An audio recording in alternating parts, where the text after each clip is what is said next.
ప్రముఖ heroine Nayanthara hero నిర్మాత ధనుష్ మధ్య గొడవ ఇండస్ట్రీలో సంచలనంగా మారింది. హీరో ధనుష్ను తీవ్రంగా విమర్శిస్తూ నయనతార ఏకంగా 3 పేజీల బహిరంగ లేఖను మీడియాకు విడుదల చేసింది. ఇక ఈ వివాదంలో పలువురు హీరోయిన్లు నయనతారకు అండగా నిలుస్తున్నారు. హీరో ధనుష్ మాత్రం దీనిపై స్పందించలేదు, ఎలాంటి ప్రకటన చేయలేదు. ప్రముఖ హీరోయిన్ ప్రముఖ హీరోల మధ్య అసలు గొడవ ఎందుకు వచ్చింది? నయనతారకు 10 కోట్లు చెల్లించాలంటూ ధనుష్ నోటీసులు ఎందుకు పంపించాడు అంటే, నయనతార తన జీవితంపై ఒక డాక్యుమెంటరీ రూపొందిస్తుంది. Nayanthara beyond the fairy tale పేరుతో రూపొందిస్తున్న ఈ డాక్యుమెంటరీలో ఇండస్ట్రీలో తన ప్రయాణం, విఘ్నేష్ శివన్తో తన ప్రేమ, పెళ్లి తదితర వివరాలన్నీ చూపించే ప్రయత్నం చేసింది.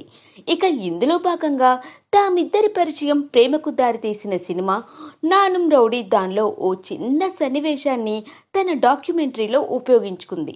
సినిమాలో నుంచి చిన్న క్లిప్ను వాడుకోవడానికి ఆ సినిమాను నిర్మించిన ధనుష్ అనుమతి కోసం చాలా ప్రయత్నించింది. అయితే ధనుష్ మాత్రం ఎటూ తేల్చకుండా, నయనతారకు ఎలాంటి జవాబు ఇవ్వకుండా మౌనంగా ఉండిపోయాడు.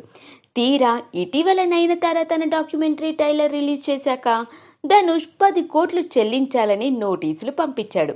ఇక దీనిపై నయనతార మండిపడుతుంది. నానుం రౌడీదాన్ సినిమాలో నయన్ హీరోయిన్గా చేయగా విఘ్నేష్ దర్శకత్వం వహించారు. ఇక ఈ సినిమా 2015లో సంచలన విజయం నమోదు చేసింది. నయన్తో పాటు విఘ్నేష్కి మంచి పేరు తెచ్చిపెట్టింది. ఇక ఈ సినిమా చేస్తుండగానే వారి మధ్య పరిచయం పెరిగి ప్రేమకు దారితీసింది. తన జీవితంలో ఎంతో ముఖ్యమైన ఈ సందర్భాన్ని తన డాక్యుమెంటరీలో చూపించాలని నయన్ తీవ్రంగా ప్రయత్నించింది. ధనుష్ అనుమతి కోసం ఎన్నిసార్లు రిక్వెస్ట్ చేసినా ఆయన స్పందించలేదు. దీంతో మరో దారి లేక కేవలం 3 సెకండ్ల క్లిప్ని మాత్రమే తన డాక్యుమెంటరీలో వాడుకుంది నయనతార.